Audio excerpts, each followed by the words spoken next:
Hello and welcome to Lost Love Chronicles. Dear listeners, before we get started, drop a quick hi in the comments and let us know where you're tuning in from. Also, if you have any suggestions for us to make the channel better, please let us know. Now let's start with the story. Usually, Adrian didn't bother. He rarely shaved or even showered for class unless it was a date night. But he listened. He cleaned up and shaved again before heading out. He dressed as he normally did for a movie night with Marlene, a white shirt and khakis. That was the only time he wore khakis at school. Just last week, Marlene had gone back to wearing jeans. Tonight, she came downstairs in jeans and a sweatshirt. It looked a little casual to him, but maybe she was going for a relaxed, college student vibe. He certainly wasn't going to complain. After the movie, when they parked, he leaned over and gave her a warm, lingering kiss. There was a quiet moment between them, full of unspoken understanding. He held her hand, their fingers intertwined, as they sat in the soft hum of the idling car. "Oh, Marlene," he said softly. She smiled and gently moved his hand, resting it back on the seat. They shared another, slower kiss. There was something tender in it, a shared sense of wonder and connection. He felt affection and appreciation for her, for the bond they were building, and for the trust between them. He cherished the quiet, the way her presence steadied him. He could have stayed there for hours, just being with her. But she eventually whispered, Adrian, could you get me home?" "Sure." He glanced at the clock. After 1 a.m. "Oops, I think we lost track of time," he said, laughing softly. "You'll be late." "Sorry, I was enjoying the evening way too much." That was an understatement. He had been completely present in that moment, grateful just to share it with her. "Well, I was enjoying myself, too," she said, but she seemed in an awful hurry to end the evening. They had a brief kiss at her front door.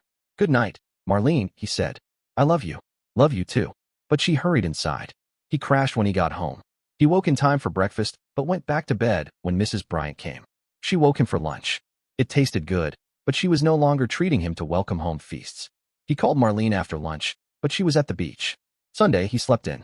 Since that meant he had to get his own breakfast of cornflakes, the advantage wasn't great. Wednesday, his grades came.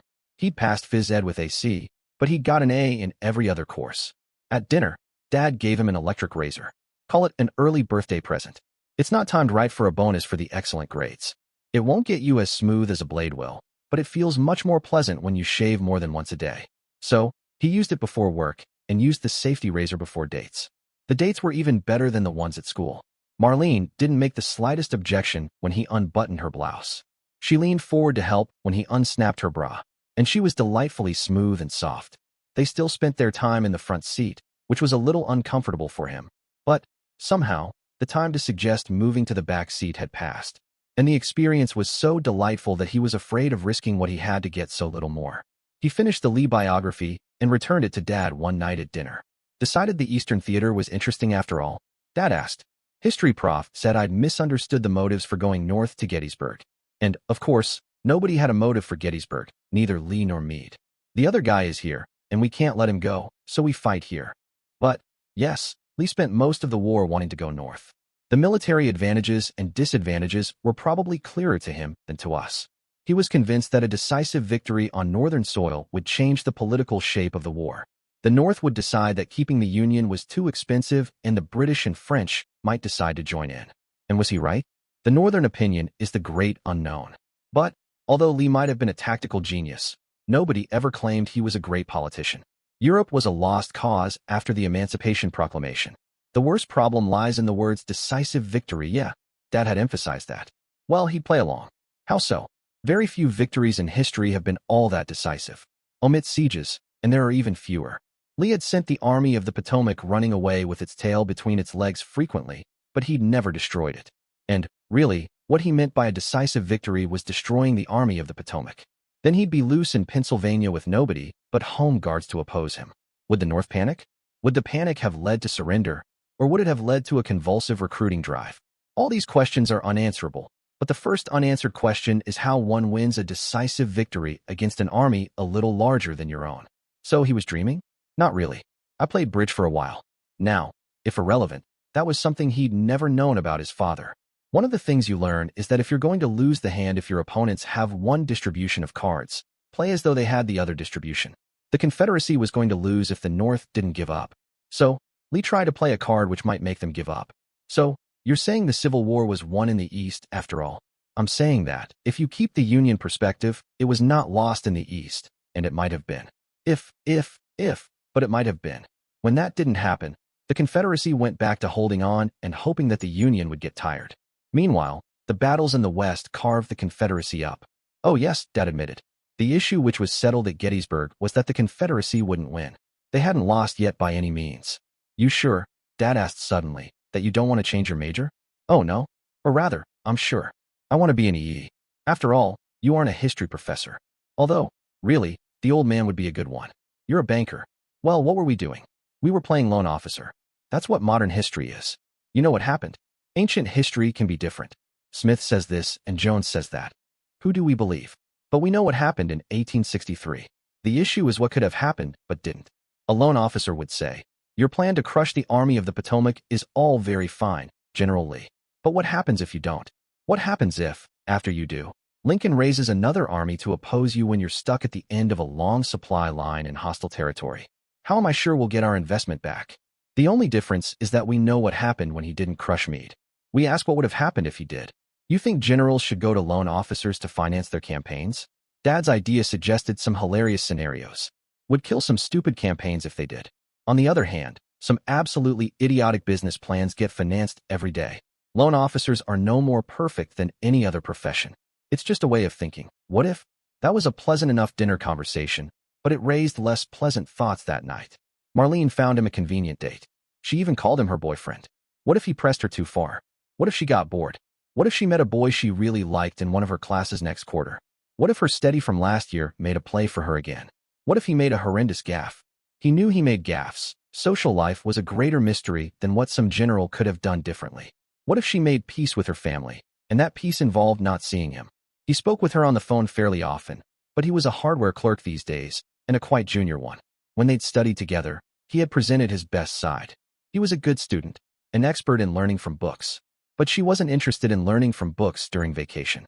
She spent her time at the beach. Without him, not that that was the sort of place he shone. The next Sunday was the 4th of July.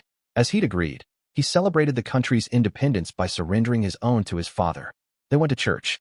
The sermon was boring, but the Pierce twins were diverting. They were 2 pews ahead of him, and as bored as he was. Mr. Pierce had given them some crayons and pictures to color, and they kept showing them to each other across his lap. When he and Dad went down for communion, the kids blocked the way. Mr. Pierce and the twins were filing into a front pew on the side, and the toddlers took a little time doing so. Sorry, said Mr. Pierce.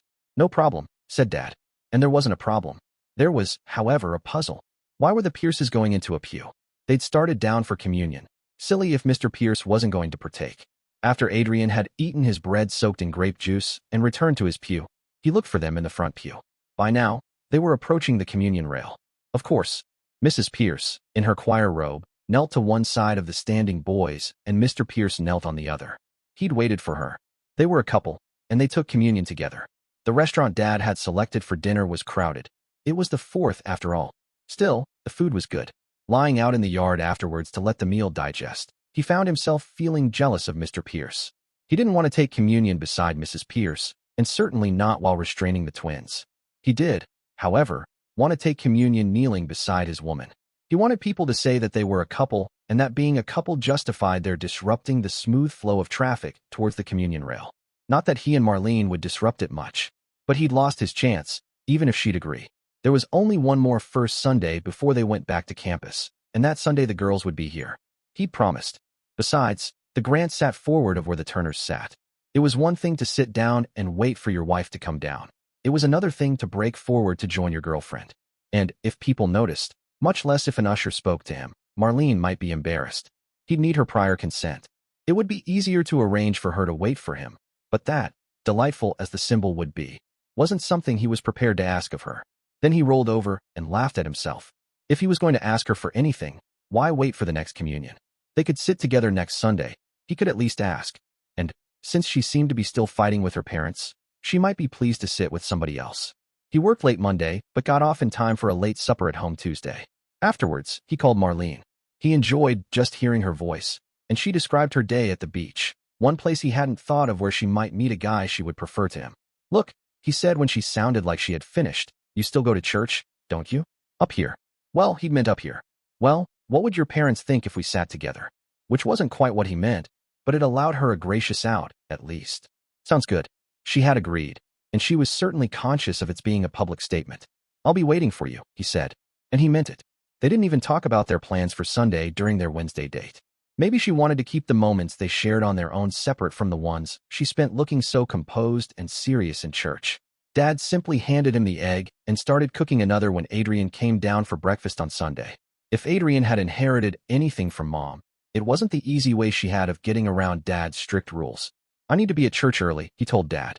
Do you want to head out early, or should I walk? Leave at 10:40 early enough? He nodded. Dad dropped the car keys on the table. If I'm not down here when that clock, he gestured at the kitchen clock, says 10:40, take the car and I'll do the walking. Of course, Dad was holding the keys before the clock said 10:40, but he was ready to go. When they got to church, Dad went to sit down in their usual place without looking at him. Having to stand around while people came in, he helped hand out bulletins. Mr. Hagopian was the official greeter, but he asked no more questions than Dad had. Adrian kept 2 bulletins in his hand. When Marlene came in, she went directly to him while her parents were taking the bulletins from Mr. Hagopian. He took her elbow and helped her into a pew on the right-hand side. Both families usually sat on the left. He'd brought it off. They had brought it off. He couldn't think about what Reverend Lawrence was saying. He was too conscious of Marlene, sexy Marlene sitting beside him, so close their thighs touched. When the service was over, her parents walked around the front and up the aisle, not quite shoving people aside. Members were used enough to people needing to get somewhere or reach somebody that they hardly noticed. He and Marlene stood in their places until her parents came up. He could walk her home. He was sure that Dad would give her a ride, if he was asked. Mr. Grant gave him a glare when he got within range. It was a most unchristian glare for church, but he was afraid that his answering look was a most unchristian smirk, though he tried to control it.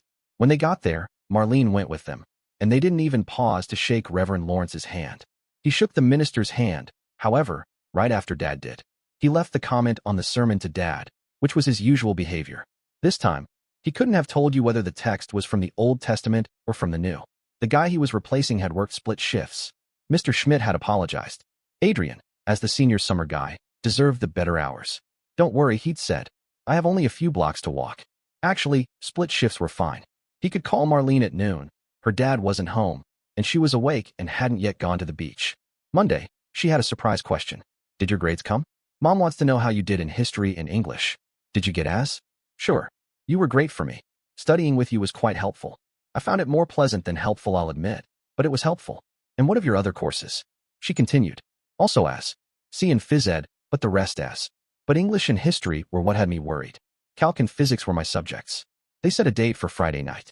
That was the trouble with split shifts. You got out too late to date on a work night, but went to work uncomfortably early on work mornings if you dated the night before. He figured he could crash Saturday afternoon. That date was fine, but Marlene knew his schedule. She called it an evening earlier than usual. On Sunday, while they were sitting together, Reverend Lawrence was talking about the importance of loving your neighbor. Adrian was feeling especially close to Marlene, enjoying the quiet moment they shared. Suddenly, the sound of rain began tapping against the windows. By the time they stepped outside, it was pouring heavily on the 18th of July. He took off his suit coat and draped it around Marlene as they stood looking out at the storm. You can't, she said. How will I get it back to you? Well, he replied, the next time we meet will be fine. A visit to your place would be even better. Look, Dad said suddenly from behind them. It's more practical than leaving it out in the rain. Why don't I get the car, and we can give you a ride home? He ran out into the rain. Well, he'd get to ride home with Marlene. Who cared about getting wet? He could dry off later. Since they had arrived early again, the car was parked close by. Dad got there quickly and honked. He took her hand as they headed down the stairs, and she followed. The passenger side door swung open as they approached. She's in front, Dad said. You're in back. So, he helped her in and got into the back seat himself. Both sitting in back might have been nicer, but Dad was acting as chaperone, and it was right after church. Jim Turner, Dad said to Marlene, offering his hand to shake. She took it. Marlene Grant. May I call you Marlene? Sure, Marlene said. Then call me Jim. Dad said, driving away, you know, we're natural allies. How so? I wanted Adrian to go to church. Adrian wanted to sit beside you. Now, Adrian is sitting beside you in church. I can't imagine that he pays all that much attention to the sermon. Dad was ignoring him. Worse, he was making time with his girl. Hey, I'm back here, you know. Don't ignore me. But you sing the hymns, don't you? Dad asked, ignoring him as if he'd not spoken, not even been in the car. Yeah, then he pays attention to the hymns. He might, As a byproduct, hear the words, too. Anyway, I have a favor to ask of you. Sure, Marlene responded. Sweet girl, but she should be sweet to him. Being sweet to Dad was dangerous. Don't agree until you've heard the request, he warned her. Bad negotiating tactics. She wasn't paying all that much more attention to him than Dad was. As he might have told you, I'm divorced. He'd told Marlene some of his family situation, but he damn well hadn't described it as centered on Dad as the egotist thought he should have. I have 2 daughters who are coming to town soon. They'll be here for 3 weeks, the next 3 Sundays. I would certainly appreciate it if the 2 of you would sit with us those 3 Sundays. I like to pretend that I still have a whole family. Dad stopped the car, stopped it in their driveway. Wasn't he going to take Marlene home? Well, at least she wasn't agreeing. He struggled to see what was wrong with that request. You don't want to agree until you have his consent. That's understandable, although I'll guarantee that he will sit where you decide. That's fine. He can give me the answer. And now here's where I get out. Come into the house, Adrian, and get an umbrella. So he followed him into the house like a little boy and brought the umbrella back out.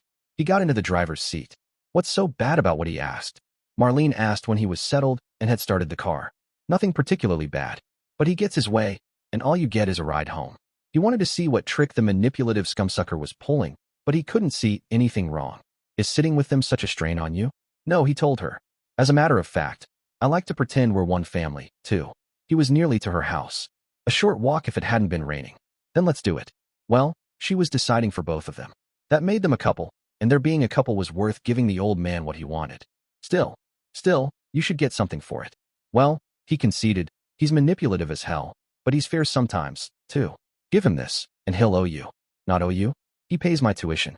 As he's pointed out several times, he still has a credit balance with me. Well, wait there a moment, and I'll come around. He'd backed into her driveway, as usual, so she'd be closer to the door. She still needed the umbrella. She gave him a warm, if not demonstrative, kiss and his coat back. He held it until she closed the door behind her. He went inside rather than honking for Dad. He left his suit coat in the downstairs closet to dry and used the bathroom before leaving. She said yes, he told Dad in the car. You owe her, you know. Oh, I suppose so, though I could claim that having raised you contributed something to her. As if she'd agree to that. He was having enough trouble getting her to like him on a current basis. Anyway, granting that I owe her, you also owe me. What makes you say that? He had a long-term debt, but Dad didn't often bring it up unless he was resisting some claim of Adrian's. You had agreed to spend time with the girls for 3 Sundays, and you had agreed to spend time with Marlene. Now you could do both without needing her explicit permission. Dad was right, even if a bit confident about being right. Well, Marlene was committed to spending those next 3 Sundays with them, which meant she was committed to spending time with him. It was the best opportunity he could imagine to deepen their connection. He didn't see how she could agree to certain things but then refuse to let him be close to her. But if she did, she couldn't completely shut him out. At the risk of using a cliché, he asked that Tuesday after the movie, are you willing, to move to the backseat?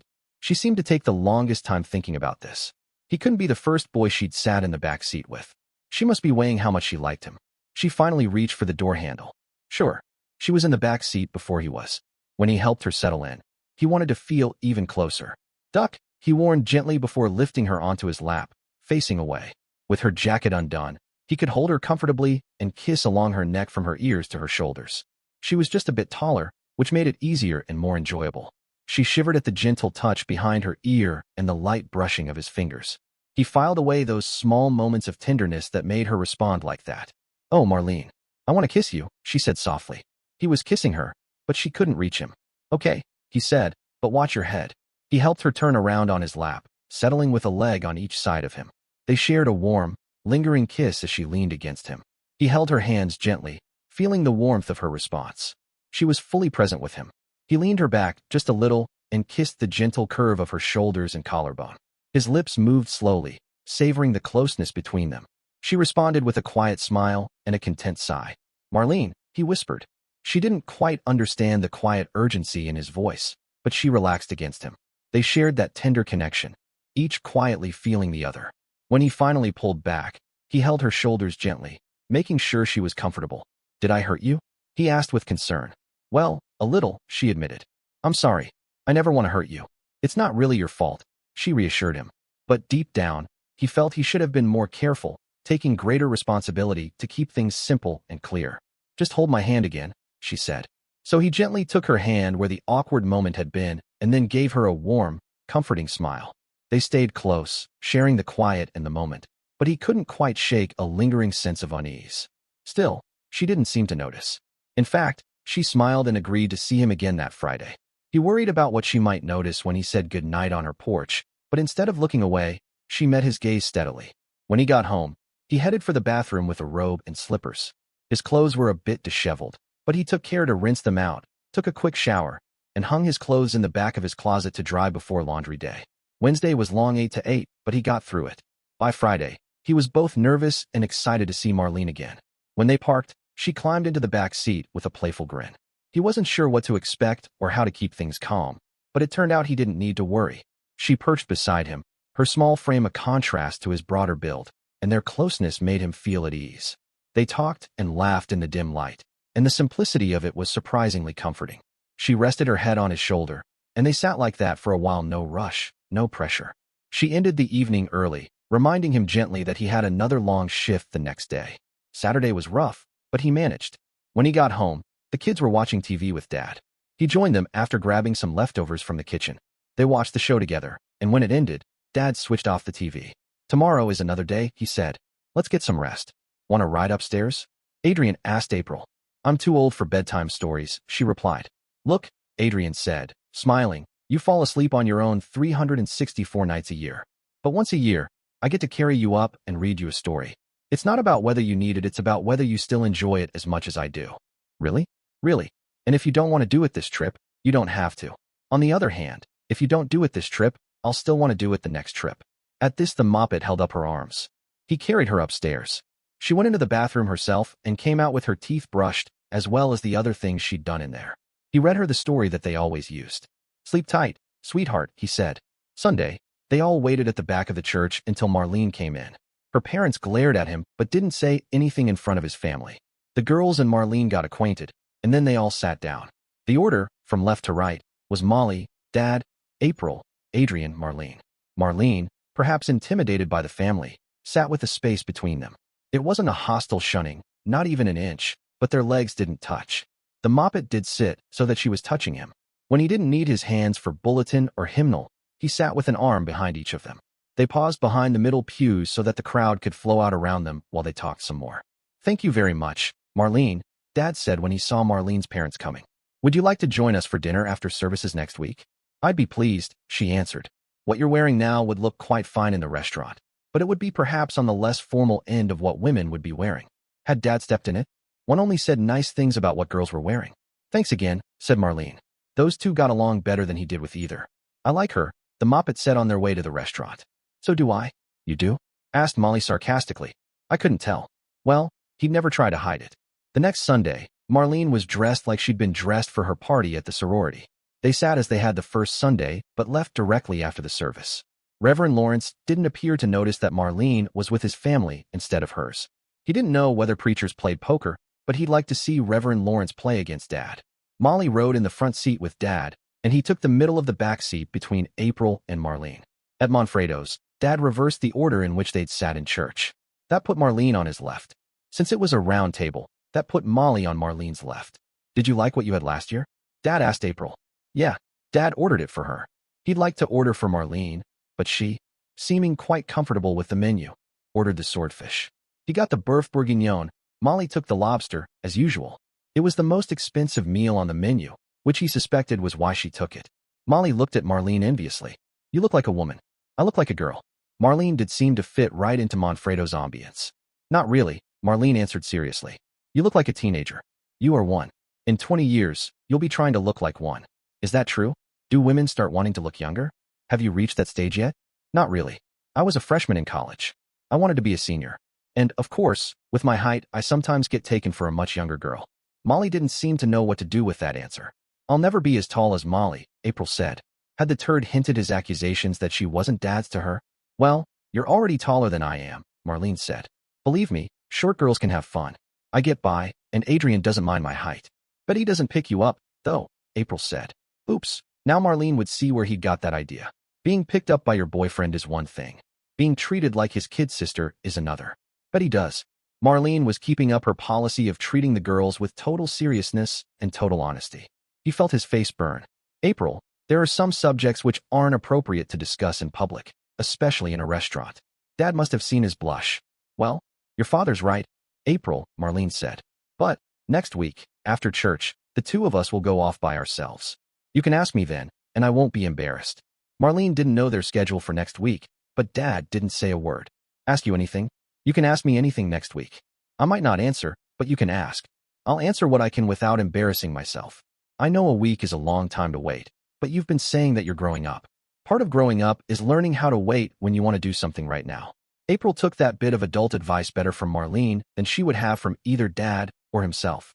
After they drove Marlene home, and he walked her to her porch, she smiled at him impishly. Do you dare to kiss me with your sisters watching? There was only one answer to that, and he gave it, lips and tongue. I love you, he whispered as she turned to the door. When he got back into the car, the girls were full of questions. Is she really your girlfriend? Asked April. Would she let him smooch her if he weren't? Molly responded. Do you think she's right? Well, I want to look like a teenager in 20 years. Well, like a teenager, maybe not like a 16-year-old. Something more you should figure out. You said she was a woman, and so she is. But she's only about 3 years older than you are. Of course, she's mature for her years. Many of the girls in her sorority are more childish than you can imagine. But your possibility of acting like that in 3 years needs nothing more than behaving maturely. And looking like that? Asked Molly. Well, not quite like that, but looking like a mature woman. She said I was taller than she was, April said. Sitting, she looked like it, but standing she was taller. I think she meant barefoot, both of you. She was wearing heels.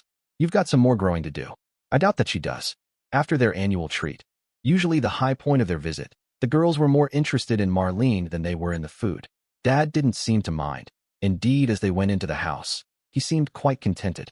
That week he worked Wednesday morning and then not until Friday. He talked with April in the afternoon. Molly was sunbathing in the backyard and had forbidden them to come out, which meant that she was going topless. After showering, shaving, and dressing, he took Marlene to a pizza place for dinner. It's not swordfish, he said. It wasn't even Mrs. Bryant's stuffed peppers, which Dad and the girls had for dinner. Marlene would have been welcome, but he hadn't felt like sharing her. It's delicious, she said. I liked your sisters. The feeling was mutual. You've made a conquest of the whole Turner family. Too bad I've not been so successful with yours. Don't feel rejected. They don't disapprove of you. They disapprove of my having a choice. The movie cheered them up, and the parking afterwards left him nearly euphoric. The girls persuaded him to take them shopping Thursday. Californians now, they thought the walk to the shopping district called for a car. At least her tired feet persuaded April to put off buying the high-heeled shoes she suddenly wanted. Saturday, Dad told the girls to pack everything except their church clothes and their night stuff. Sunday morning, they put in what they weren't wearing. They drove to church with the bags already in the trunk. After service, Marlene and April went off. It's going to make us late for the plane, Molly complained. It's important to your sister, Dad said. So we plan around it. We'll get there on time. When April got back, she wanted to sit in the car between Marlene and him. Marlene seemed agreeable. Sorry, he said when they were at her porch. I'll get more time beside you. It wasn't worth the fuss. I was complimented, she said. The kiss was long and deep. You took too long smooching, Molly said. We'll miss the plane. Nope, Dad said. Relax. I can't relax. Fidgeting doesn't do anything for time problems. Planning does. Now what do you want? They headed into the drive-thru.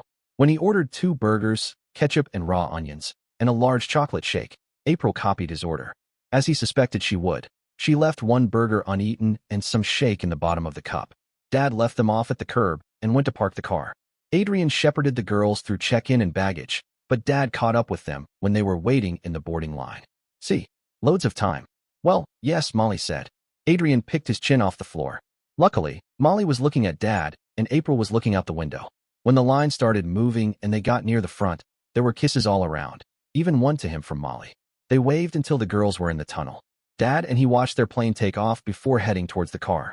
The moppet left an untouched burger and a little bit of shake, he told Dad. Want me to drive and you can eat them? April might mind her nickname, but Dad wouldn't. Drive if you want. There'll be leftovers at home. Still 2 stuffed peppers in the fridge. Dad had obviously not looked recently. Both. I worked from 8 to 8 Friday. Well, your metabolism can handle it now. Watch out for the first time you can't buckle your belt that tight in the morning. Then you'll have to watch your diet. They got to the car. He silently offered the shake to Dad.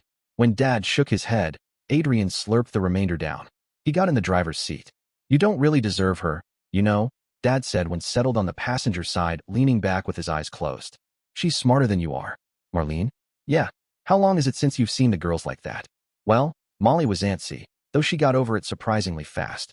Molly was jealous. April had Marlene's attention, and then you did. I don't mean she wanted to kiss Marlene at her front door, but he mentioned part of the conversation to Marlene on their next date. Dad thinks you're much too smart for me. Which of us is on the dean's list? She asked. Doesn't matter.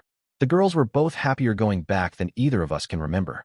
I just wish that I could do something to impress your sisters the way you impress mine. It seemed that her sorority thought he was a drag on them, as well as on her. Well, mine are superficial. April is much more mature. But, Adrian, dealing with their superficiality. Do you own more than 3 ties? Well, yes. He owned tons. It's just that most of them had been given him by the turd. Yeah. Did they notice the rotation? She was silent, which means they had. Well, would you prefer me to wear more ties down there? Yeah. They're totally superficial, but they have commented. And, if you wear other ones, don't wear them always in the same order? Huh. Can do. They really noticed? They really noticed. She sounded like she had truly noticed, too. Dress rules had always confused him. When he got it right, he tended to stick with what worked. But other times, people expected you to wear all kinds of different clothes. She was really kind to him after the movie, though, and that made figuring out the clothing puzzle worthwhile. As summer came to an end, she invited him to the beach on one of his days off. He would have preferred to take her out the night before, but he didn't want her thinking he only went out after dark. She kept modestly covered, and he was glad to see her enjoying the sun. His own swim trunks were loose, which he appreciated when she helped apply sunscreen to his legs. She giggled at his reaction, which made him smile. If that was a little embarrassing, his reward came from helping put sunscreen on her back and shoulders. The suit didn't cover much, but she seemed comfortable, lying face down most of the time. He noticed her relaxed posture and the peacefulness of the moment. He felt a bit self-conscious about his swimming skills when they went into the water, but afterward, they had to reapply sunscreen, which made up for it. Shortly after, Dad got a new car and gave him the old one. So are the expenses, his dad reminded him. I'm still paying the insurance. If you let the engine go, you'll be walking again. If you let the insurance lapse, you're taking a real risk. Dad sometimes treated him like a stereotypical teenager, not the teenager he'd actually been, but a caricature of one. Still, he was okay with the arrangement. Insurance was expensive, and he was happy not to have to cover it himself. He drove down to campus, unfortunately by himself. Marlene had gone down a week early for some sorority activities. When he arrived and moved into his new room, he called her up. She agreed to a date that night and was pleasantly surprised by the car. I didn't tell you.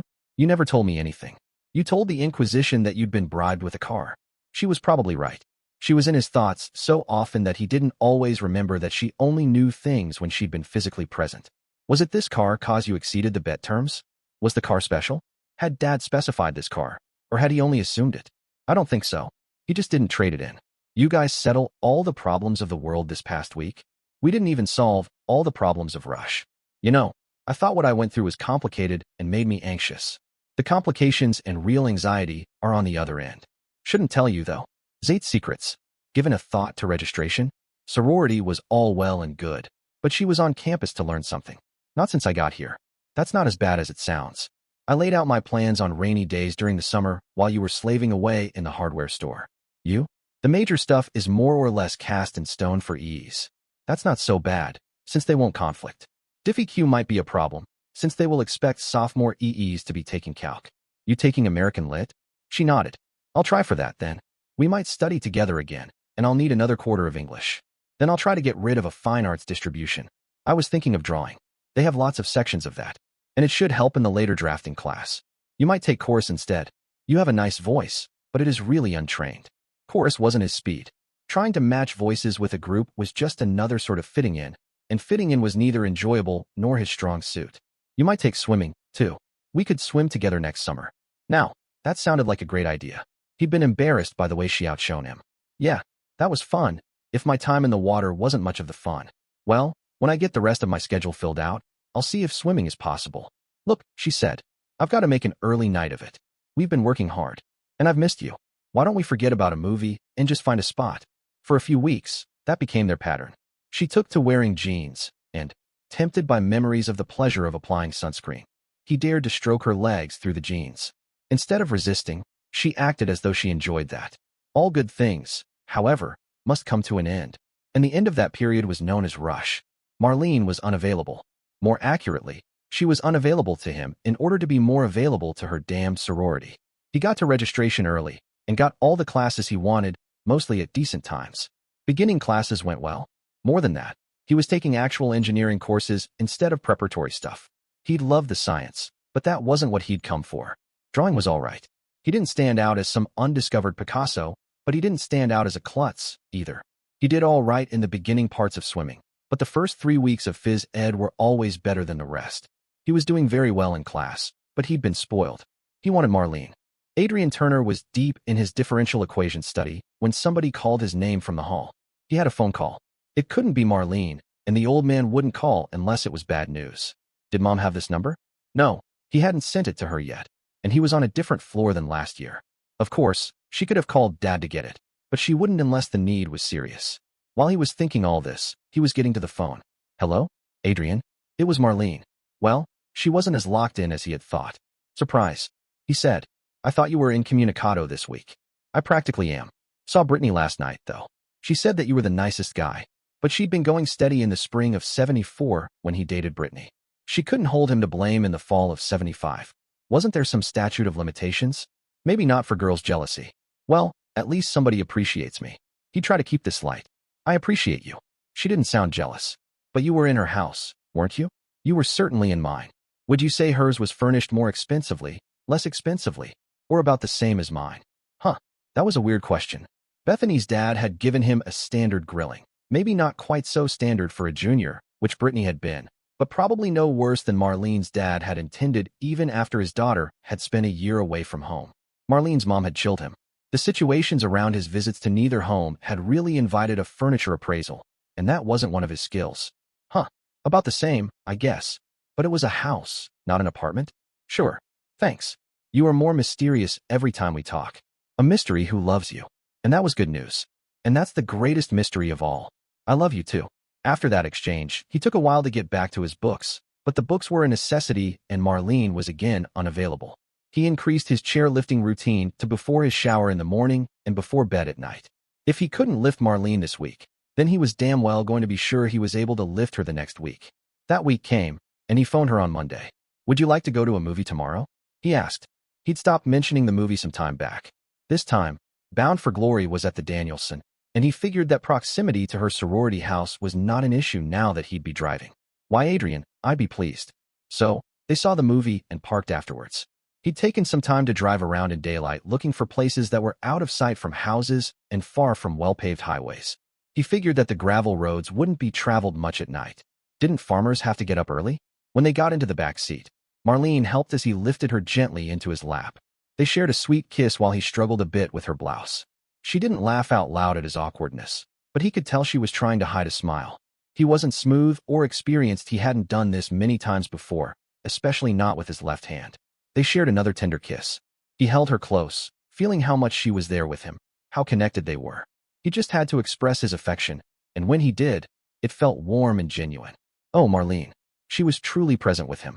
Oh, Adrian. And that was his reply. He kissed her again, his lips exploring softly, until she shifted slightly in his lap. He gently pulled back, supporting her without pushing her down. She started fixing her blouse again. When she settled back into the front seat, he began driving her back toward her sorority. Dad was right about me, you know? Even if he ignored me at the time. He'd rehearsed this. He wanted more than just a few hours together once a week. Huh. She sounded like he hadn't been clear. I did like sitting next to you, even in church. We don't always have to be doing this, as much as I enjoy it. I like just being with you. Yeah, that was fun. Which was agreement of a sort. Well, want to do that again? I could pick you up Sunday morning. I don't know. I tried out the campus ministry twice. Can't say I was impressed. And that was disagreement. Well, we have a car now. Much as Dad would hate having provided the means, we could go church shopping. Which would, after all, mean more time spent sitting beside her, if not touching. And he'd have to give too much attention to driving. Why would he hate that? Her question was what he got for bringing up irrelevancies. Man has a bitter prejudice against church shopping. You attend your local church. And after all, that prejudice had led them to Aldersgate and him to Marlene. But he wasn't superstitious enough to believe that that fact justified the prejudice. Still, it wasn't mentioned in the bet. This is my car now. He only pays insurance. But would she see the continuous gamesmanship that he and Dad played? Want to? She asked, which sure sounded like agreement. Want me to pick you up at 10:15 Sunday? Sure. So, with another date already, he walked her to her porch. The last kiss was sweet, if not sexy. Back at the dorm, he fell asleep remembering the date. She was ready at 10:15, which turned out to be much earlier than they needed to start. Sitting beside Marlene was fun. Being seen as a couple was significant, and her parents weren't here to frown at them. On the other hand, the service dragged. It was as though an Aldersgate service had been taped and played back at half speed. He hadn't thought he'd be listening to a sermon with Marlene sitting beside him, but he could tell that this sermon was about how these people were an island of goodness in an evil, urban world. On the way back to her sorority, they agreed to try another church the next week, but starting at 10:30. He'd figured that she'd be taking American Lit, and she was. They decided to study together Wednesday afternoons. He would drive her from classes to her sorority house every Wednesday afternoon. They studied seriously and got a lot done, focusing entirely on one subject. When they finished, he blocked the door with a chair again and helped her settle into it. They shared gentle, affectionate touches while exchanging soft kisses. She playfully kissed his head and ears, and they shared a long, tender kiss, their connection deepening before he helped her down. They had the room to themselves the entire time. They went to the first dance of the year together. Afterwards, when they parked in the back seat, he held her hand and stroked her leg gently under her skirt. Although he was cautious not to go too far, she was comfortable with his touch. The next Sunday, they visited First Methodist Urbana. It was the largest church they had checked out so far and the one where he felt most at ease. It was still early days for them. "Let's keep exploring," he suggested. Marlene agreed. "If you enjoy sitting with me, you have another chance you could take me to the home football games." Marlene had a great idea, one he should have thought of first. "So I could," he said. "The first game is in 6 days." He was a bit out of touch with campus life outside of academics, but even he knew that much. "Do you want to go? I feel like I'm begging for a date." When really, you just have a dense boyfriend. They went and sat with her sisters. Okay, so sometimes he was jealous of all of Marlene's time that the sorority took. They didn't perceive his jealousy, though, and most of them spoke of him as Marlene's Adrian. He liked having everybody see that he was hers. Besides, Marlene sat right next to him. Aside from the exciting parts of the game when everyone was on their feet, she had her hip and thigh pressed against him. And when it was time to celebrate a great play, they celebrated with a kiss. They gave two sisters rides back to the house, and then went off to park. They didn't go beyond kissing since it was still light, and the streets were busy. Over the next several weeks, they continued their usual activities as the weather grew colder. Sitting close in the car with the heater made their time together much more comfortable than in the often damp and chilly grove. He guessed that Marlene wouldn't mind if he crossed some unspoken boundary she'd set, as long as he took things slowly. But if she ever made a rule clear, she was probably going to expect him to follow it indefinitely. Still, he had once helped apply sunscreen to her leg in public, so he figured a little casual touch while they were together wouldn't be a surprise. Each week in the back seat, he cautiously reached a little further, always careful to respect her comfort. He kept his arm near her knee and gauged how far to go by how much contact she seemed okay with. When he reached the limit for the night, he'd simply stroke gently along her leg while they talked or shared a quiet moment. She was always so calm and easy to be around. The rest of the school term was going well. Differential equations made sense as long as he put in the work, and he was diligent about it. After planning for so long to become an electrical engineer, he was finally studying electrical engineering and actually enjoying it.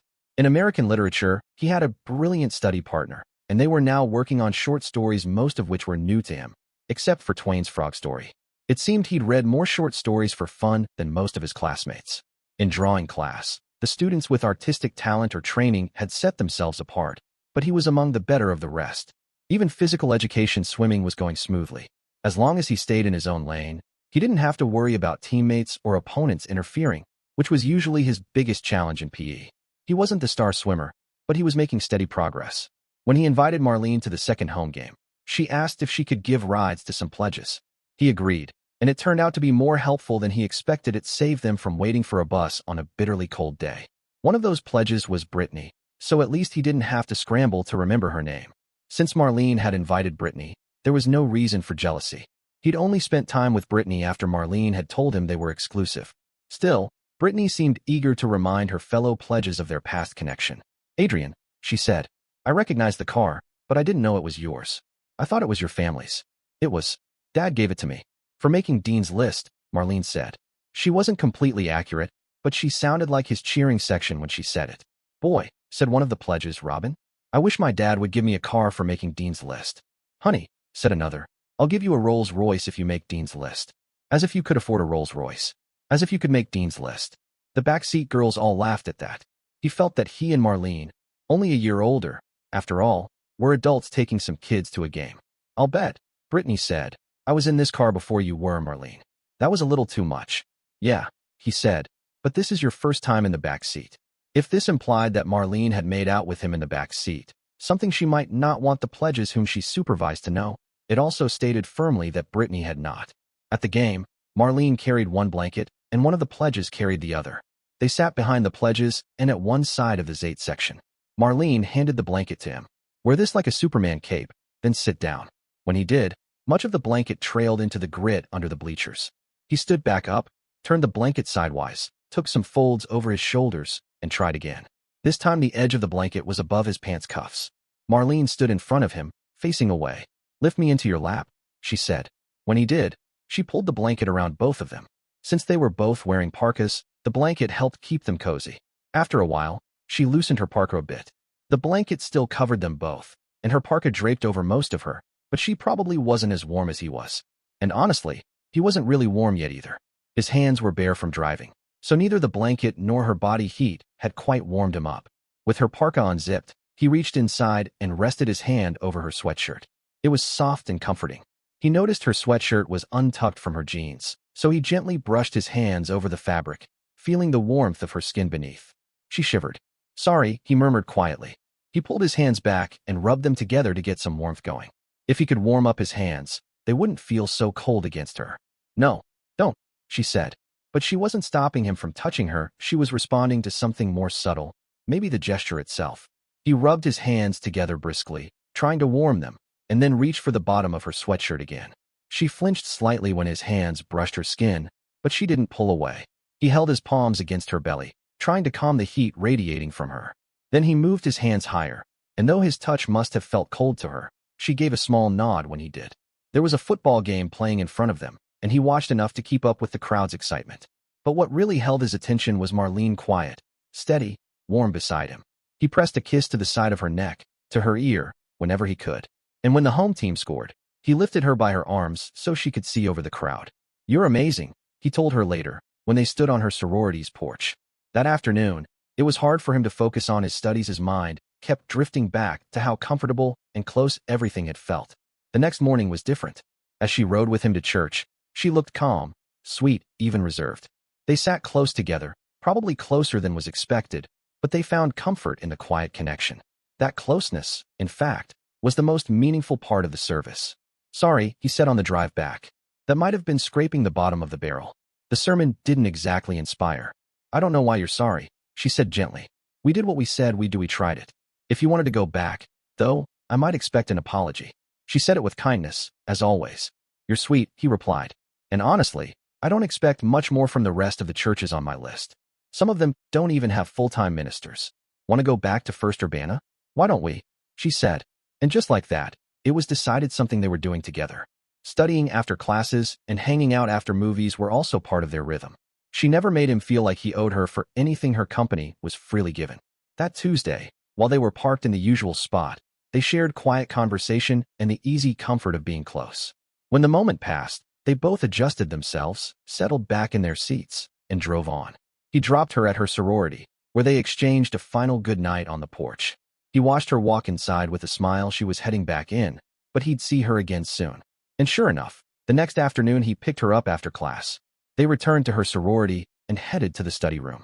Marlene, the English major, still knew more than he did, but he felt ready to join the discussion. Short stories made more sense to him than the poetry they'd tried. Last Leaves of Grass had been a bit too abstract. But here, now, they were finding their own story.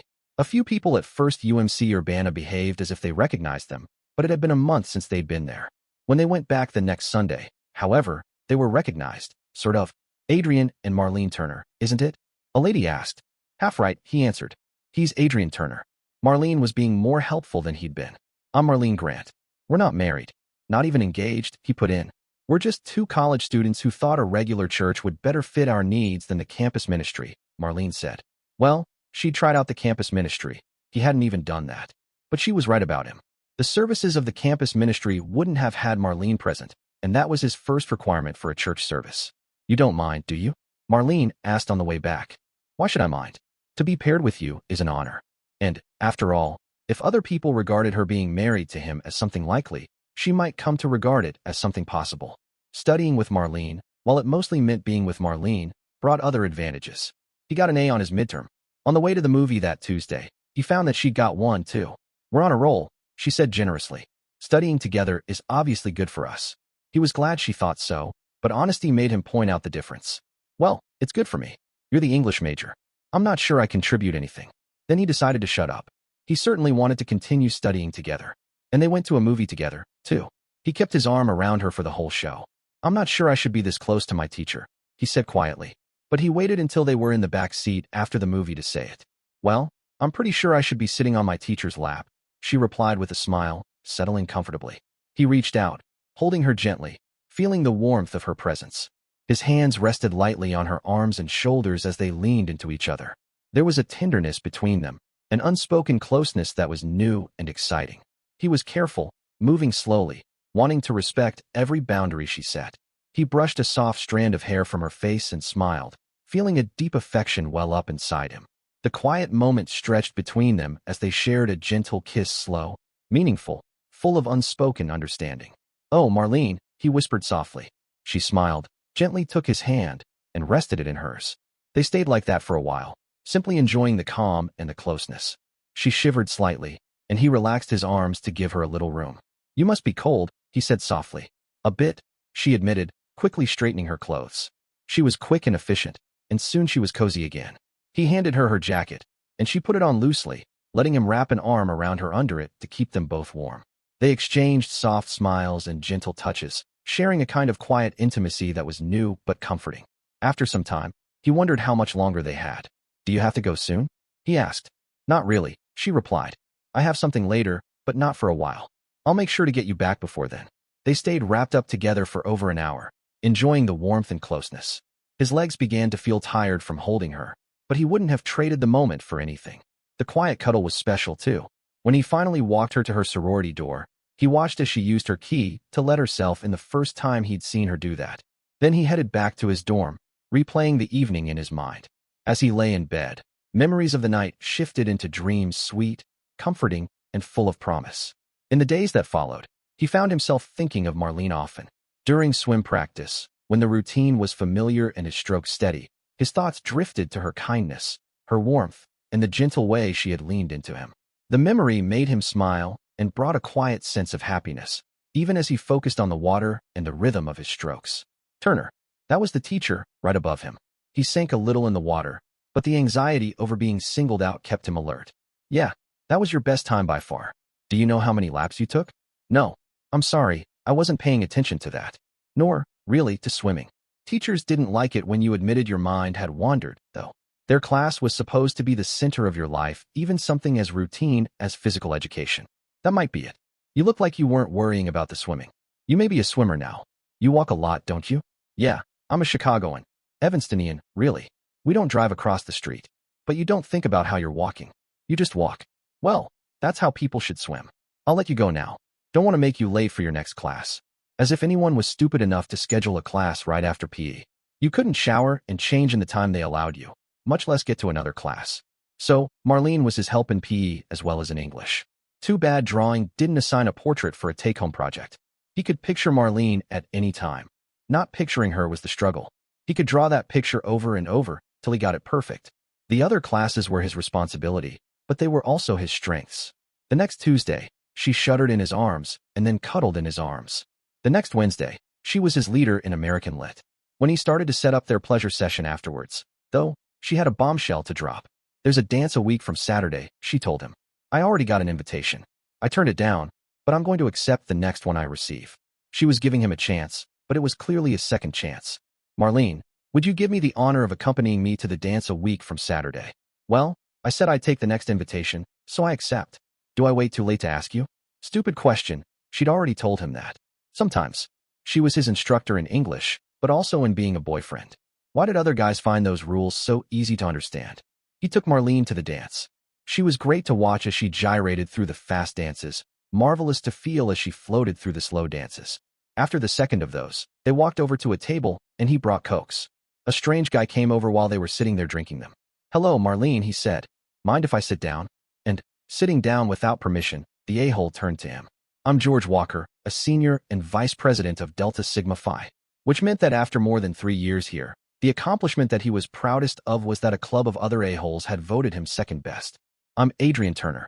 I'm an electrical engineering major, which meant he was studying something, which was why you're supposed to be at the U of I. We are sophomores. Marlene's majoring in English. She hadn't declared her education's second major yet, and that was more than the a-hole deserved to know about her anyway. A senior had to have a major. He couldn't be at this dance without being a registered student, so he needed to be taking subjects, at least, for that. But instead of answering Adrian's opening with a report of his major or some comment about classes he had to have in common, in the past certainly, with one of them, he started off on the football season. Well, Adrian might not have given them all his attention, but he had attended the home games, and he let the a-hole know that. After some more talk, the current dance ended. The a-hole asked Marlene for the next dance, and she accepted. They walked away from him. He sat there stewing until she came back. Luckily, a-hole went away, and he and Marlene danced the next dance together. They danced the rest of the dances that night, and he drove her home, parking on the way. Who was that guy? Adrian asked as they got into the back seat that night. You're jealous. No, I'm not, he said. It's just, she didn't believe him. Truthfully, he wasn't sure he believed himself. Okay, maybe I'm a little jealous. You danced with him. You dance with other girls, too. Only when you tell me to, and only for the fast songs. But how could he show her it felt different this time? And somehow, he added, you never suggest your prettiest sisters. That was a fast dance too, she said, unconvinced. Worse, she stopped what she was doing and looked at him. Are you too upset to keep going with this evening? I'm not angry. Just possessive, he admitted. He would have done anything not to let the moment end there. It didn't. She relaxed slightly, still wrapped in her coat, and sat gently beside him. He put his arm around her, steady and sure, holding her like she mattered, like she was his anchor in a storm. He kissed her. It wasn't just affection. It was all the complicated things he couldn't seem to say, his jealousy, his longing, his fear of losing her. She responded, but he wasn't sure where the line was anymore. He just knew he didn't want to cross it. After a long pause, she pulled back slightly, her voice quiet but clear. No, she said. He froze, instantly concerned. Did I hurt you? His voice softened, worried. Maybe he'd been too intense, maybe too overwhelmed. I just didn't want to go any further, she said. He nodded slowly, realizing she meant it. That was okay. More than okay.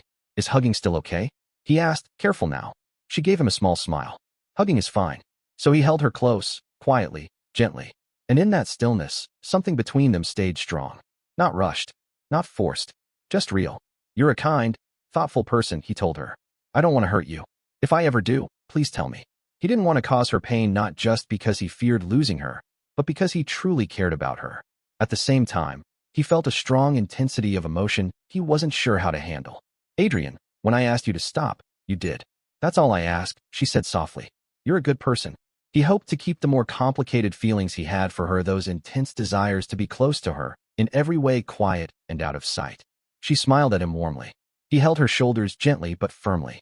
Later, he hugged her with one arm, while his other hand rested lightly on her back. When she gave him a small nod of encouragement, he looked into her eyes with quiet affection. When the evening came to an end, he let her go. She adjusted her jacket in the back seat. Then they moved to the front, and he drove her home. I love you, he said after their gentle goodnight hug. I love you too. He carried those words with him back to the dorm and into the night. They had agreed to take things slowly, and he treasured the time they spent together, looking forward to moments they would share at the upcoming dance. Though she had set some limits, they would still have plenty of time to enjoy the evening and each other's company. But the event didn't go as he had hoped. A thaw had begun, making the walk soggy as they entered the dance. Throughout the night, thunder rumbled and heavy rain poured outside. After the last bathroom break near the end of the dance, Marlene had a favor to ask. Barbara, one of my roommates, needs a ride back. Can you help? Do you want that? He asked. What Barbara wanted or needed didn't really matter. Although he knew both Barbara and Willa, what mattered most was what Marlene wanted. Please, she said. All right then. In the end, she brought two more along. Since the rain was pouring down hard and all the girls were wearing fancy shoes, this called for more than just everyone walking to the car. Look, he said to them. I've got an umbrella in the car. Not the best place for it, but it is what it is. No reason for more than me to get wet. I'll get the car as close as I can and come back with the umbrella. It'll cover two of you, and I'll give each of you a ride to the car one at a time. After he parked the car as close as others doing the same could get, he brought the umbrella back.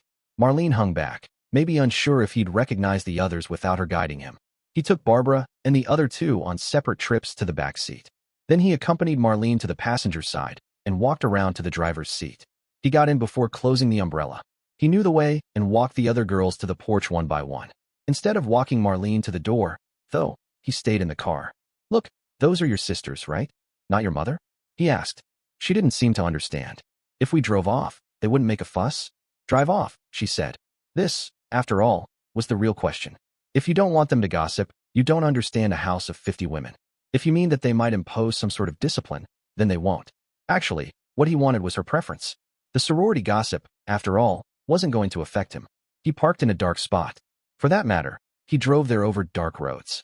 A place where the ground would remain firm was a bigger problem. I really think he said this wasn't a night for climbing into the back seat. If she messed up her shoes getting back there, she wouldn't have good memories to take away from the night. Besides, his trousers were already damp and sticking to his legs. She opened her parka and they shared a warm kiss. He could feel the outline of her under her jacket, but it wasn't the same. At the same time, cold water was seeping down into his socks and shoes. Frustrated, he finally said, "Worse, Hell Week is coming up. Is this a tough tradition you have to go through every year? You have to go through it more than once?" He asked. "No," she said, "but I have to make sure others do. That keeps me almost as busy. And then there's cramming before finals. That's unavoidable, but at least it ends eventually. Hey, want to head north together after all this? Don't you visit your mom around this time of year?" He knew she knew a lot about him, but not everything. "Not this year. I'm over 18 now, and last year there was a big argument worse than usual. I think it had something to do with me spending more time with you in Evanston, but I can't say for sure. I sent her presents, but that's about it. After finals, though, I tend to let loose a little. I still can't picture you like that," he said. "Good. It's not an image I want you to hold on to. That's why I keep it private. When I do let loose, I tend to stay up late. If we go together, could you start late the next day?" "Sure." She was so understanding. "How about movies? Studying? Church? Same time Wednesday. I really think we should skip next Tuesday, though, even if I'll miss you. Hell Week starts too early Sunday." After he kissed her goodnight, he went back to his physics book. If he couldn't see Marlene, he figured it was better to focus on studying than to spend time dreaming about her. They studied together for the last time that quarter on Wednesday, maybe the last time ever. He didn't think they'd share any classes next quarter. They reviewed the entire quarter's worth of American literature, not just the last week. He helped her up onto the chair and gave her a warm hug for the last time before finals. He set her down early and sat next to her, then shared a long, heartfelt goodbye. Church was one of the activities that had to give way to Hell Week, a reality with all sorts of complicated feelings he didn't want to think about. He spent Sunday working on the rough draft of his English paper. He carefully divided his non-class time over the coming weeks between the subjects he needed to study, and he stuck to the plan. Exam week seemed to go well. He made sure to get 8 hours of sleep every night. Pulling an all-nighter might make you feel prepared, but it never helped his grades. Well before the last exam, he stocked up on some mixers and kept them in his room. After the final exam, drawing, he bought some vodka and started his little celebration. He almost finished the bottle before collapsing into bed. The next morning, he had some coffee to clear his head and managed to get to lunch before it closed. Though he felt a bit nauseated afterward, some flat ginger ale kept him from getting sick. The following day, he woke up sober, barely hungover, and very hungry. He had an early breakfast, showered, shaved carefully, dressed in fresh clothes, and took his laundry down to the basement machines. While the laundry ran, he went out to a local pizza place. After bringing his clean clothes back to his room and packing, he felt human enough to call Marlene. "Hello? It's Adrian. Good to hear from you. Well, I'm done for the quarter." He meant done with his boozing, but if she took it another way, it would be accurate and more in keeping with the image he wanted to present. "I'm finished, too. Can you go Saturday?" "Sure," she said. "Noon train?" "That's what I meant." So, he called Dad and told him he'd be on the train. They were among the last students heading north. Hanging around campus another day at break time was one thing. Hanging around before the Christmas festivities was quite another. They didn't see anyone they knew in the station, let alone in their car. The lack of a sympathetic audience, or maybe the weather, toned down their behavior. Even so, he got to hold her hand for almost the entire trip. They talked about the immediate future first. "One advantage of the Saturday train," he said, "is that Dad can pick us up." "Yeah," she said. "I didn't even tell them when I'm coming." The immediate past was next. Both of them felt good about their chances on the exams. The drawing exam was a series of drawings. Who knows? For the rest, I felt I was doing okay. Of course, that's no guarantee. But, at least, I left no blanks and made no wild guesses. "And how was English?" she asked. "I had the advantage of a brilliant tutor during the year. I just might end up acing the course." An acceptable grade. Anyway, if not. You? If this exam is all right, I'll get an A. But you, of course, need the A. You're a major. She was going to declare a second major in education, too. She was still taking mostly psych for that rather than education courses, per SE. He didn't know enough about those courses to do more than ask how she'd done. And how do you think you did in swimming? She asked. Well, I might pull a B. And, more important for the summer, I think I learned to swim decently. Of course, it isn't the lake. But he was, as always, talking too much about Adrian. And archery? Her PE course for that quarter. I did okay. I'll get a C, a B if he grades on effort instead of ability. That's always a hope, although I gripe when they do it in science courses. The same loophole would get me a B in drawing. You know, drafting is another discipline, but they could give fine arts distribution credit for drafting. Why is it different? She asked. Drawing is freehand, what an artist does on his sketch pad. Drafting uses straight edges. It's what an engineer does on his tilted drafting table. Except that the engineers don't really do that. There are draftsmen, which is another job category. Still, you have to be able to do some of it. I'll take drafting next quarter, keeping sharp whatever skills cross over. But he was still talking about himself. And what other news do I need to catch up on? He asked. Marlene had a life outside the classroom. And, while he did, his consisted only of time with Marlene. I have a little sister? Adopted? He'd seen her mom over the summer, and she hadn't looked pregnant. Marlene was laughing at him. It's a sorority term. Remember that Natasha is my big sister?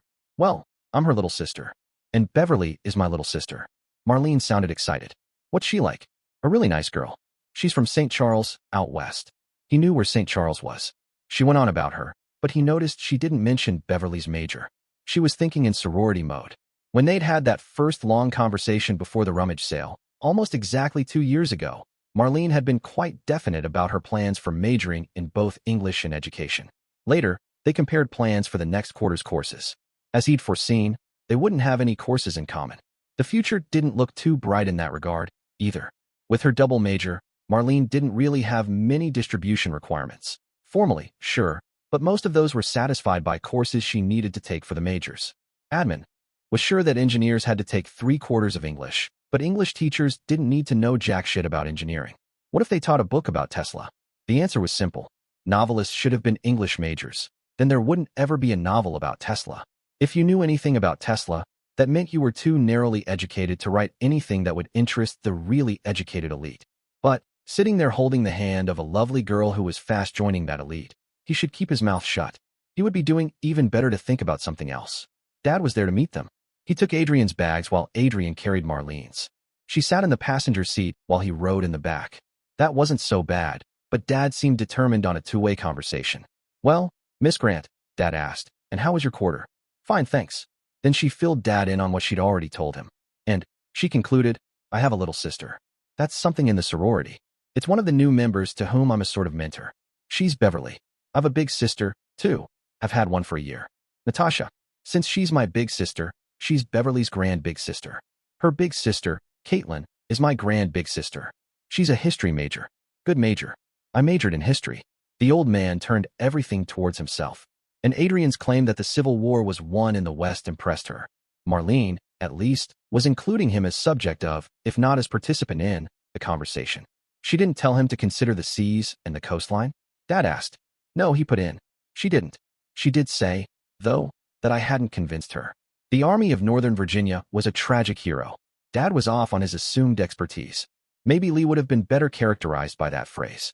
It kept the capital of the Confederacy safe, while there was any Confederacy to need a capital. The naval blockade was dull as dishwater, chasing tiny blockade runners, catching some, missing others. But that squeezed the Confederacy as much as anything else did. And they captured ports slowly but surely. Before Richmond fell, the last significant Confederate port had been occupied. So, my son, the Western theater of operations was hardly the be-all and end-all of the Civil War. But, Miss Grant, have you enjoyed the mentoring? Dad turned back to Marlene. Very much, she answered politely, although it was only for a brief time. I'm looking forward to continuing. Well, you're good at it. I know from my own family. Maybe you might consider counseling instead of straight teaching.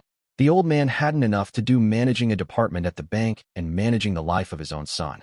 Now, he was going to manage Marlene's life too. Well, Marlene might not want her life managed. Maybe not. He'd seen that she didn't. At least he stopped there. With Adrian, he went on managing whatever the subject of that management thought about it. And, after all, An education degree is the requirement for a counselor, if I'm not mistaken. They are such wastes. Well, teachers are counselors, too.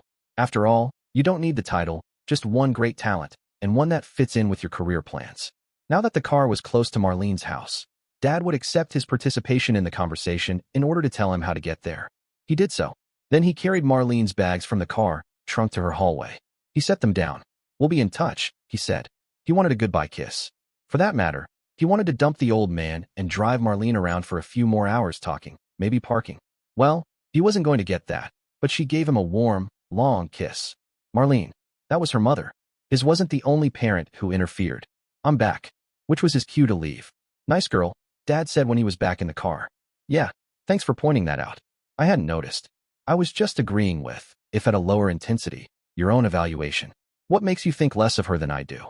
Really, Adrian, why are you in the mood to pick a fight? If you have a quarrel with me, let's quarrel over that. We are, by the way, home." I'd noticed. He got out of the car and carried his bags in while Dad put the car in the garage and locked it. "I thought pizza tonight," Dad said when Adrian came down. "Fine. Why a lower intensity? You didn't say." "My son, I said that she's a fine girl.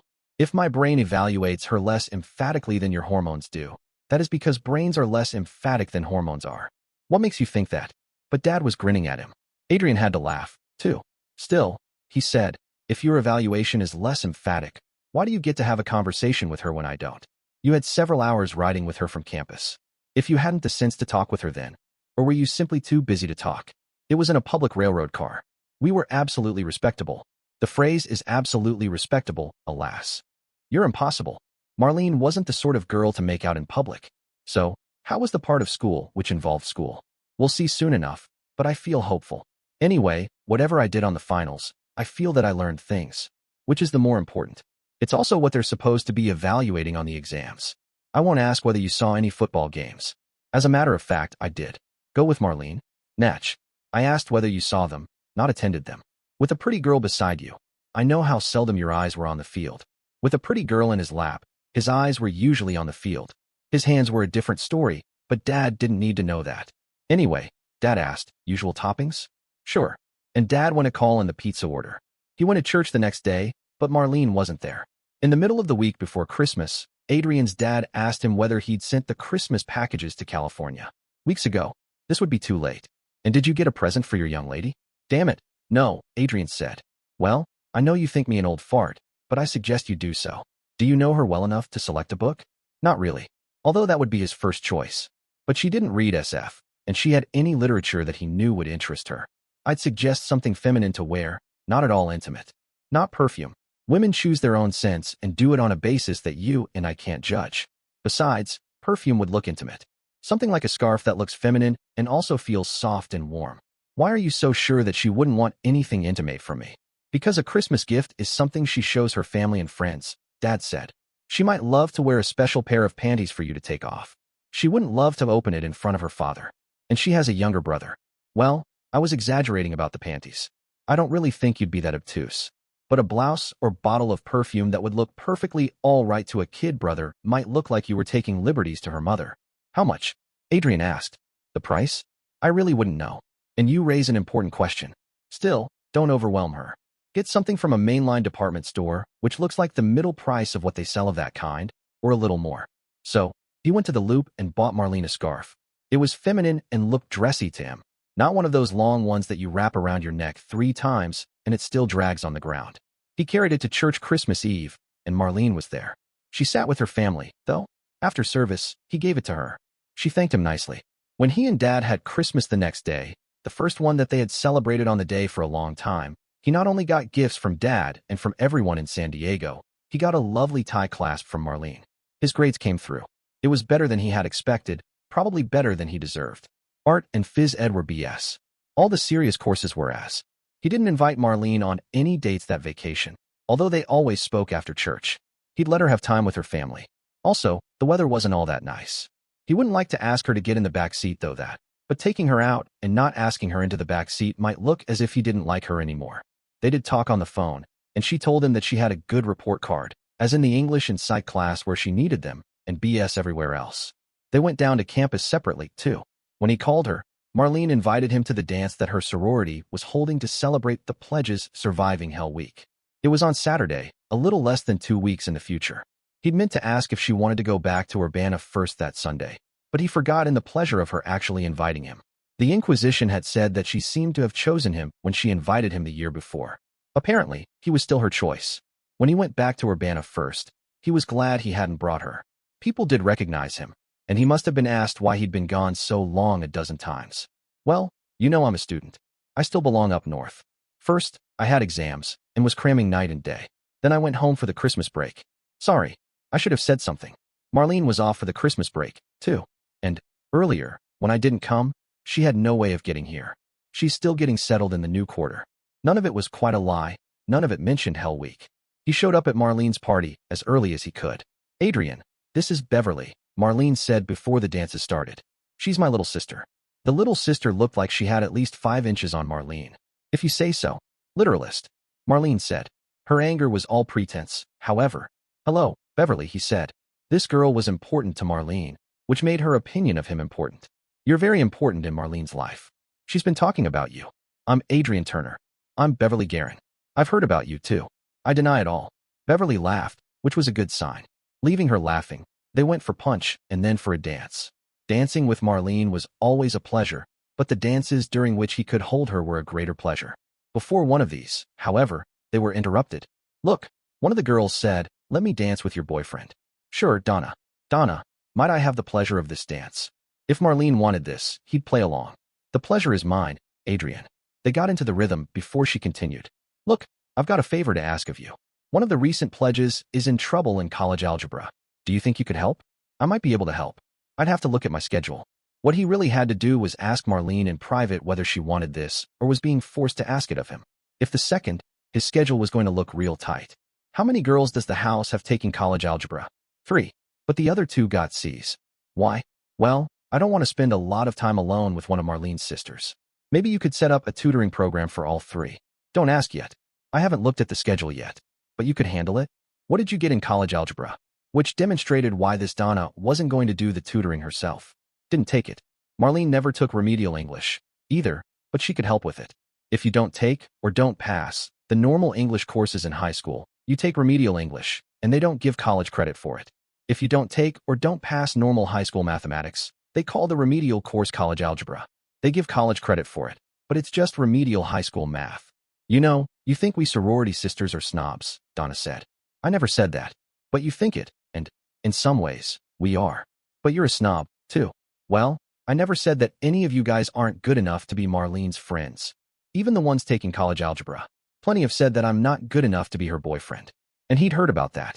Well, that's mostly in the past. It had 2 parts. 1, we had great hopes for Marlene when we rushed her. She had everything. Then she goes with a boy who is not only non-Greek, but looks, sometimes, from some perspectives, sorta, non-smooth. Like who only wears 3 neckties. Marlene had brought that up and said that her sisters had noticed that. He'd been surprised to learn that they'd noticed him at all. Yeah, I can see that. He could see non-smooth. He'd gone through high school without anyone thinking he was even slightly smooth. What he couldn't see was why he had to wear different neckties at all. They didn't get that dirty, after all. The second, Donna continued, was that some sisters thought that Marlene's sudden romance with a guy who she'd known in high school looked contrived. Maybe you were a high school couple who she pretended weren't a couple until she was pledged. It really wasn't like that. It had been almost the opposite of that. Marlene had refused him a date in high school because she was somebody else's steady. Yeah, that opinion sort of disappeared over the summer. First, only a few really had that suspicion enough to voice it, and most of them graduated. Second, her first-year roommates got spread around. They'd seen her, heard her disappointment when you didn't call. They laughed at the idea. And third, Brittany got pledged.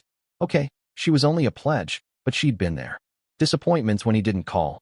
This Donna was sounding nicer and nicer. So, I was an honest drip? Adrian said.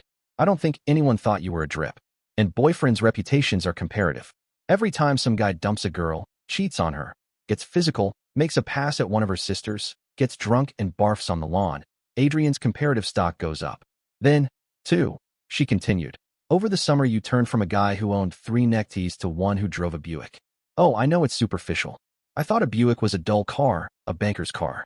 Adrian, believe me, if you'd shown up driving a Ferrari, everyone would have asked who you thought you were trying to fool. Donna said. Anyway, you also made Dean's list, and Brittany, again, keeps saying that you're the nicest guy in the whole world.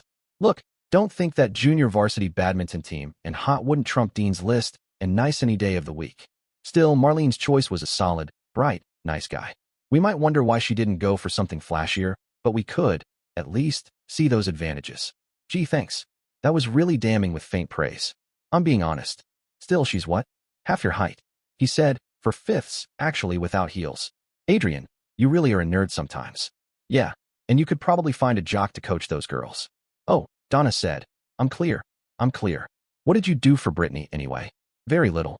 It's just that when I was medium decent, she didn't think there were any decent males. I could get the whole story from her, you know? Then do, he said. If Donna were that interested, she would already have done it. It's her story. I've told you more than I should have. That does sound like a nice guy. If I don't see what Marlene sees in you, I see that it's no disgrace that you're connected. Actually, you're a good dancer, too. Surprise you? Adrian asked. Not really, she said, but he thought it had surprised her a little. They had stereotypes of non-frat guys. As an engineering major who wasn't the life of the party, he fit some of those stereotypes. He really didn't fit them all. When he brought her back to Marlene, Donna left them. He and Marlene sat on the stairs sipping their drinks until the next slow dance started. Well, did you say yes? She asked when they were dancing. Obviously, she knew what Donna had asked. I said maybe. Did you want me to say yes? Sorta. She's my sister, but they're nothing to you. You don't have to. Would it mess up your own study time? I don't think so, he said. The reason I delayed was that you, obviously, can't say no. I have a perfect right to say no. So, if it would bother you to have me spend time with other women, I could say no. Other women? She only told me about Haley. Well, I did say no to that. I'm not going into a closed room, especially that particular room, with just one other woman. She mentions that 2 others received CS last quarter. She seems to think that's good enough. Marlene replied, well, they were pledges back then. We really pushed them hard. If they managed to pass under those conditions, they should be fine this quarter. Anyway, if I tell her yes, she'll get the other 2 into a small tutorial. You're the teacher. I'm not. I'll have to figure how to handle it. He was, actually, already planning how to handle it. He wasn't a teacher, but they had a teacher. He was a guy who knew how to learn math, and often high schoolers learn the wrong way to learn math, as a bunch of facts. Math consists of patterns. Anyway, he said, he had the prettiest woman in the room, on the entire campus. In his arms, he'd worry about the less important women some other time. They danced in silence while he appreciated her shape moving against him, if lightly against him. Anyway, he said when the dance was over, want to go back to church tomorrow? She looked dubious. I went back last week and explained about exams and break times. I reminded them that if I didn't go, there was no way for you to get there. You're sweet. As the girl, Donna, had said, he'd rather be thought hot. Still, he would enjoy any favorable opinion from Marlene. Yeah, 10:30. I'll be here. And he was. People in church were friendly without nagging over the missed times. And they treated them as a couple. On the way back, they set a movie date for the next Wednesday and agreed to make the church times a regular thing. When he got a phone call Monday, he worried that Marlene was going to cancel something, but it wasn't her. Hello, Adrian. This is Donna, the academic chair of Marlene's chapter. She gave me your number. Yeah, I remember you. I spoke to Haley, Barbara, and Nancy. They're all eager for extra tutoring. Do you think you could do it? Pretty sure. We just have to see what times work for all of us. That's kind of you, Donna said. Look, I'll be in your house Wednesday evening. Surprise. Pardon? He said. Pardon me. I was just being sarcastic about your picking up Marlene, and I shouldn't be. Anyway, do you want to talk to your new students then? Yeah. Ask them to bring their schedules. Thanks again. Quite welcome. Goodbye. Wednesday, he met the girls, finding that Donna's Barbara was Marlene's roommate, Barbara. They compared schedules and decided that Thursday afternoons were the best choice. Sorry, he said to Marlene as they headed toward the theater. Don't be. I know you're doing it for me. At least I let them believe that. You know Barbara? Yeah, he kind of did. He hadn't realized when the academic chair mentioned the name that it was the same girl. They arrived at the movie a little late, but the plot was easy to follow. Afterwards, sitting together in the back seat, Marlene shifted closer in a way that felt comforting. He'd missed that closeness so much that it almost overwhelmed him. It took a lot of self-control to remember the limits they'd agreed on. Look, he told the girls the next afternoon, a few rules. First, I'm never going to be in the room with only one woman, never. You have to come in one at a time, but don't linger. If you have questions, ask them before your sisters leave or save them for next time. If you can't make it, let one of your sisters know. If 2 of you can't come, the session is canceled. Just tell me when I arrive. We're not naive. You know, Haley said with a laugh. Yeah, but I am. They all laughed at that. Next, he continued, I'm here to help get you back on track. You all probably know more frat boys than I do. The pledges do all sorts of things for the upperclassmen, but they're all athletes. You know one thing they never do? Pledges never practice football in place of the upperclassmen. That's because you can't build your muscles by having someone else do the exercise for you. Well, homework is to math as football practice is to football. If I give you the answers, you don't get the practice. And when game time or exam time comes, you won't have built up your mental muscles. So, I won't do the practice for you, but I might break the question down into smaller questions for you. If you're studying together, follow the same rule. Don't give your sister the answer, but feel free to ask her the question in smaller bites. The house files won't help you much. I don't know when factoring equations comes up. Maybe you've already had it. But if x squared plus 6 times y plus 9y squared is on one exam, then the next teacher is certain to ask you the same question in the same place in the schedule. Oh, he might ask you to factor 4p squared plus 20pq plus 25q squared, but that's the same question. Really it is. But it's the same question because it's asking about the same pattern, and if you can recognize the pattern, then you know that tiny section of algebra. You don't need a cheat sheet. And if you can't recognize the pattern, you can't memorize all the variations of this the teacher can use. Use on the exam absolutely convinced that he's shown it to you in class.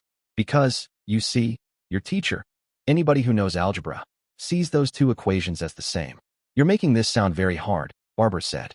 It's not really. You live upstairs? Yeah, I'm Marlene's roommate. Didn't you know? Yeah, she told me. Not that I've ever seen Marlene's room. But I was asking a question I knew the answer to. That's a common way of beginning math lessons. They start with what you know.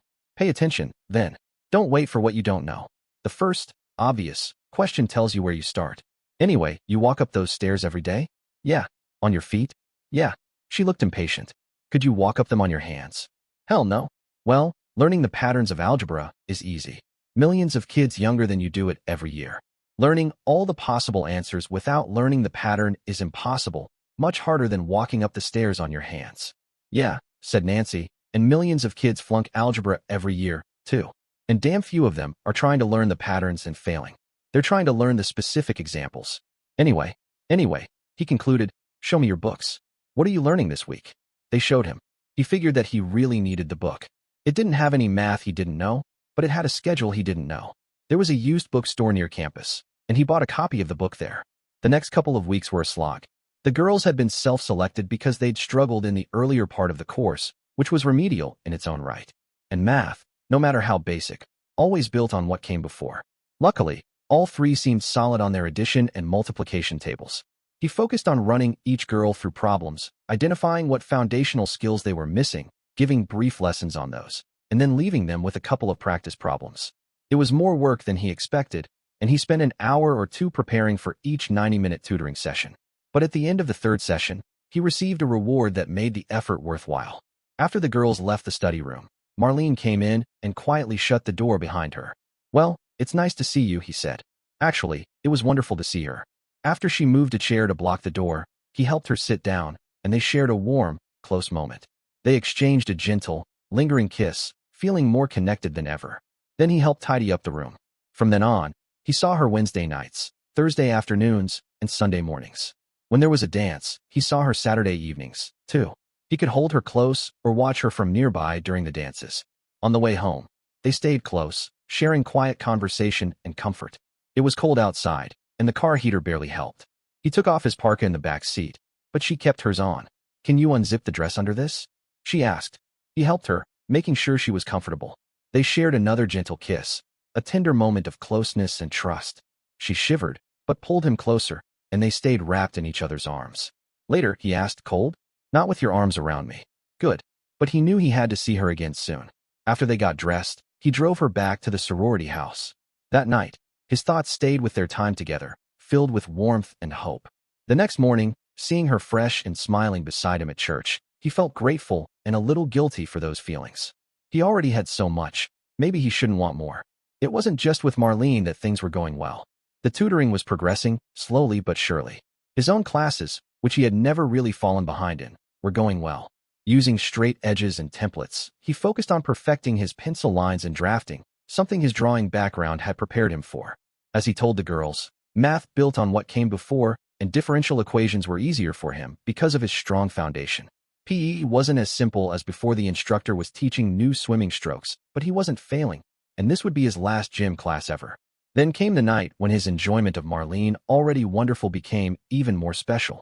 They'd gone to a movie, and afterward, as they sat quietly in the car, he felt a closeness with her that went beyond words. They shared a tender moment, hands gently touching, connected by trust and affection. He cherished the softness of her presence and the comfort they found in each other's company. "Oh, Marlene," he whispered softly, feeling the depth of their bond. She smiled, and he held her close, savoring the simple intimacy of being together. He was careful to move at a pace that respected her feelings, letting their connection grow naturally without rushing. They stayed like that for a long while, wrapped in each other's arms, savoring the quiet and the trust that had blossomed between them. When she finally adjusted her clothes and they moved to the front seat, even then, the warmth between them lingered. Their kiss was gentle and full of meaning. "Love you," he said softly, but one last kiss wasn't enough. He pulled her close again, and she responded with the same affection. When the moment ended, he stepped away before his feelings overwhelmed him. They'd shared plenty already. There was no need to push further, especially out in public and in the cold. Parting was sweet sorrow, and on the drive back, he realized he never wanted to be apart from her. Would she accept him in a long-term relationship? They were sophomores, after all. She had already accepted so much. If he took things slowly and stayed in control, maybe she would accept even more. As he drove back that cold night, his thoughts circled around Marlene, the warmth of her touch, the softness of her voice, the way she looked at him with quiet trust. He knew they were just sophomores now, still young, still learning. But in his heart, he felt something deeper, a certainty that this was more than a fleeting romance. He imagined a future where they grew together, supporting each other through every challenge, every victory. A future where the awkward beginnings of study sessions and shy touches led to a lifetime of shared dreams. Maybe one day, a wedding, simple, joyful, surrounded by friends who had watched their love bloom. With a steady breath, he whispered to himself, "Marlene, I want you in my life. Not just for now, but forever." And he knew he would cherish every moment until that day came. Dear listeners, please share your thoughts in the comments section below, and don't forget to like, share, and subscribe.